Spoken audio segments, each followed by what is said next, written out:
اعوذ باللہ من الشیطان الرجیم بسم اللہ الرحمن الرحیم الصلاۃ والسلام علیک یا سیدی یا رسول اللہ وعلی آلک و اصحابک یا خاتم النبیین۔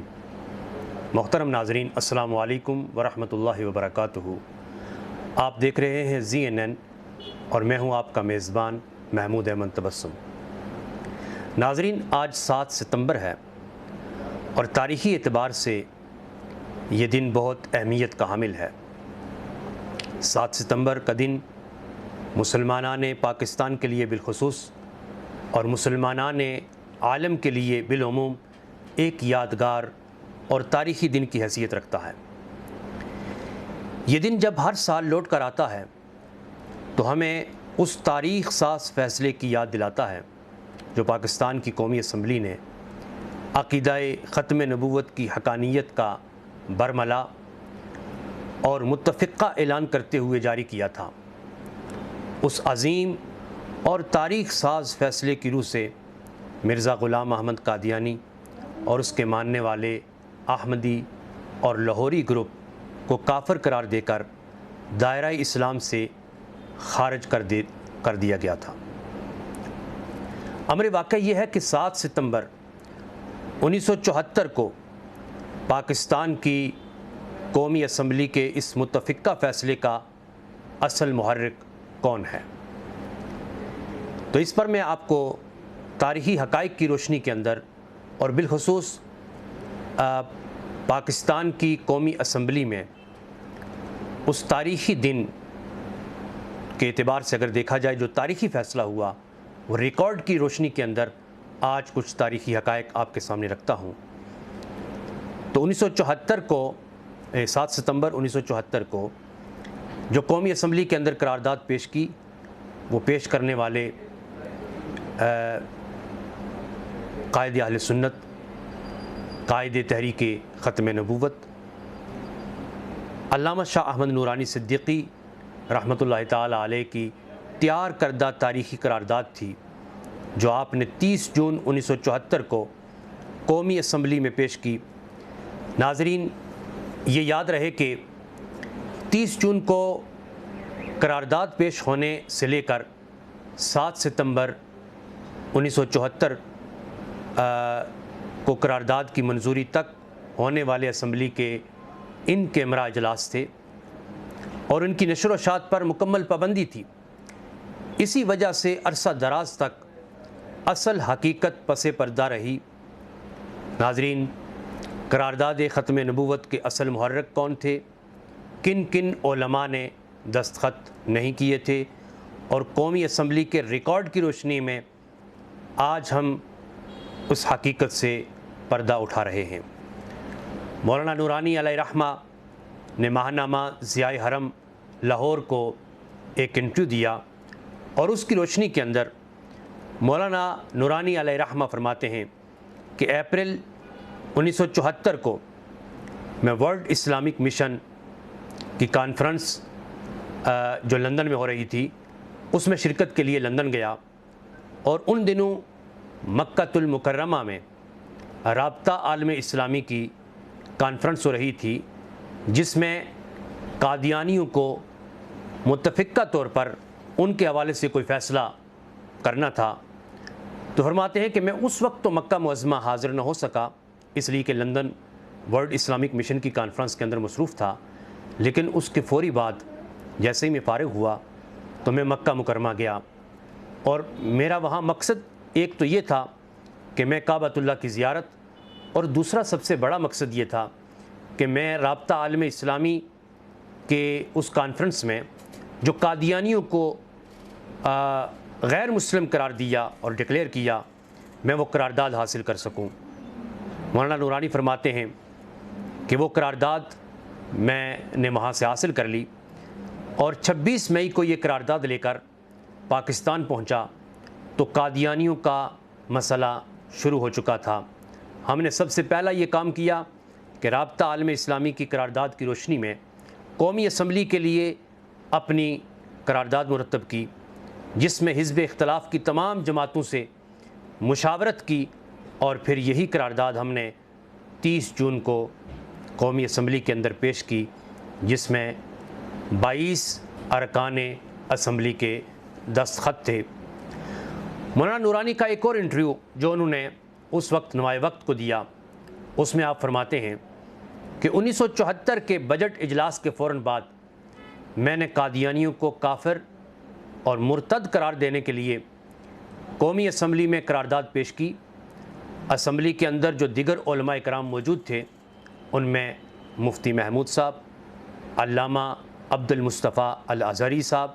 مولانا سید محمد علی رضوی صاحب، مولانا عبد الحق صاحب اور پروفیسر عبد الغفور صاحب اور دیگر اور بھی آپ کے معاونین موجود تھے۔ لیکن فرماتے ہیں کہ 2 علماء کرام جنہوں نے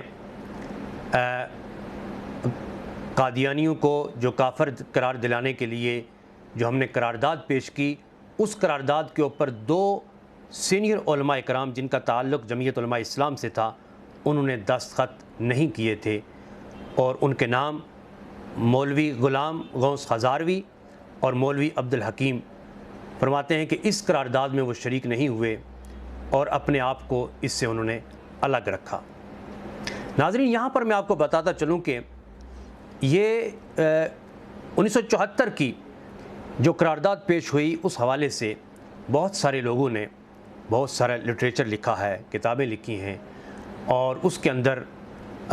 اپنی من پسند کی چیزیں کہ کس کا کتنا کردار رہا ہے، اس حوالے سے چونکہ میری نظر سے وہ چیزیں گزری کہ ان 2 علماء کرام کے نام لکھے ہوئے ہیں کہ انہوں نے بڑھ چڑھ کر کردار ادا کیا، جبکہ ابھی آپ سکرین کے اوپر دیکھیں گے بھی کہ قومی اسمبلی کے اندر جو ریکارڈ موجود ہے وہاں ان 22 لوگوں کے اندر یہ 2 علماء کرام مولوی غلام غوث ہزاروی اور مولوی عبد الحکیم صاحب، ان کے اسماء گرامی وہاں موجود نہیں ہیں۔ تو اس سے یہی پتہ چلتا ہے کہ انہوں نے اس قرارداد کے اوپر تاریخی قرارداد کے اوپر دستخط نہیں کیے تھے۔ ناظرین، قومی اسمبلی کے ریکارڈ کے مطابق 30 جون 1974 باروز اتوار اسٹیٹ بینک بلڈنگ اسلام آباد میں قومی اسمبلی کا اجلاس وقفہ کے بعد اسپیکر صاحبزادہ فاروق علی خان کی زیر صدارت شروع ہوتا ہے۔ آپ یہاں سوچ رہے ہوں گے کہ اتوار والے دن قومی اسمبلی کی کارروائی کیسے چلائی جا سکتی ہے؟ تو اس وقت چونکہ مسٹر ذوالفقار علی بھٹو شہید کی حکومت تھی اور ان کے دور کے اندر جمعہ کی چھٹی ہوتی تھی اور ہفتہ اور اتوار کو تمام دفاتر کھلے رہتے تھے۔ تو جب اسمبلی کا اجلاس شروع ہوا تو جس میں اسپیکر قومی اسمبلی مولانا نورانی علیہ رحمہ کو قرارداد پیش کرنے کے لیے کہتے ہیں، اور مولانا نورانی اسپیکر کی اجازت سے قرارداد اسمبلی میں پیش کرتے ہیں۔ ناظرین، وہ قرارداد جو کہ مولانا نورانی علیہ رحمہ نے قومی اسمبلی کے فلور پر پیش کی، وہ منعن میں آپ کے سامنے رکھتا ہوں۔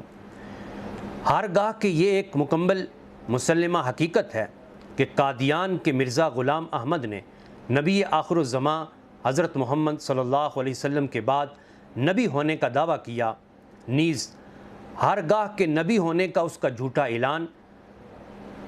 بہت سی قرآنی آیات کو جھٹلانے اور جہاد کو ختم کرنے کی اس کی کوششیں اسلام کے بڑے بڑے احکام کے خلاف غداری تھی، نیز ہرگاہ کہ وہ سامراج کی پیداوار تھا اور اس کا واحد مقصد مسلمانوں کے اتحاد کو تباہ کرنا اور اسلام کو جھٹلانا تھا، نیز ہرگاہ کہ پوری امت مسلمہ کا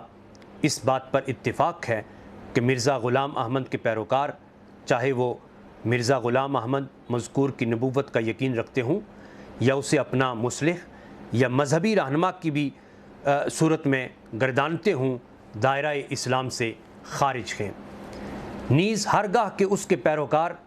چاہے انہیں کوئی بھی نام دیا جائے، مسلمانوں کے ساتھ گل مل کر اور اسلام کا ایک فرقہ ہونے کا بہانہ کر کے ان اندرونی اور بیرونی طور پر تخریبی سرگرمیوں میں مصروف ہیں، نیز ہرگاہ کے عالمی مسلم تنظیموں کی ایک کانفرنس جو مکہ المکرمہ کے مقدس شہر میں رابطہ عالم اسلامی کے زیر انتظام 6 سے لے کے 10 اپریل 1974 کے درمیان منعقد ہوئی اور جس میں دنیا بھر کے تمام حصوں سے 140 مسلمان تنظیموں اور اداروں کے وفود نے شرکت کی، متفقہ طور پر یہ رائے ظاہر کی گئی کہ قادیانیت اسلام اور عالم اسلام کے خلاف ایک تخریبی تحریک ہے جو ایک اسلامی فرقہ ہونے کا دعویٰ کرتی ہے۔ اب اس اسمبلی کو یہ کارروائی کرنی چاہیے کہ مرزا غلام احمد کے پیروکار، انہیں چاہے کوئی بھی نام دیا جائے، مسلمان نہیں، اور یہ کہ قومی اسمبلی میں ایک سرکاری بل پیش کیا جائے تاکہ اس اعلان کو مؤثر بنانے کے لیے اور اسلامی جمہوریہ پاکستان کی ایک غیر مسلم اقلیت کے طور پر ان کے جائز حقوق و مفادات کے تحفظ کے لیے احکام وضع کرنے کی خاطر آئین میں مناسب اور ضروری ترمیمات کی جائیں۔ ناظرین، مولانا شاہ احمد نورانی کی پیش کردہ اس تاریخی قرارداد کو متفقہ طور پر قومی اسمبلی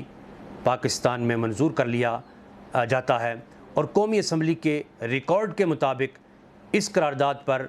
22 ممبران اسمبلی کے دستخط اس ترتیب سے ہمیں ملتے ہیں۔ نمبر 1 مولانا شاہ احمد نورانی صدیقی، اس کے بعد مولوی مفتی محمود، مولانا عبد المصطفیٰ الازہری، پروفیسر غفور احمد، مولانا سید محمد علی رضوی، مولانا عبدالحق اکوڑا خٹک، چودھری ظہور الہی، سردار شیر باز خان مزاری، مولانا ظفر احمد انصاری، مولانا صدر الشہید صاحبزادہ احمد رضا خان قصوری، جناب محمود اعظم فاروقی، مولانا نعمت اللہ، عمرہ خان، غلام فاروق، سردار مولا بخش سمرو، رئیس عطا محمد مری، مخدوم نور محمد ہاشمی، سردار شوکت حیات خان، میر علی احمد تالپور، عبد الحمید جتوئی اور راؤ خورشید علی خان۔ یہ 22 لوگ آپ سکرین کے اوپر قومی اسمبلی کے ریکارڈ کے مطابق بھی دیکھ سکتے ہیں کہ یہ وہی خوش نصیب ہیں کہ جنہوں نے غلامی رسول کا دم بھرتے ہوئے ختم نبوت کی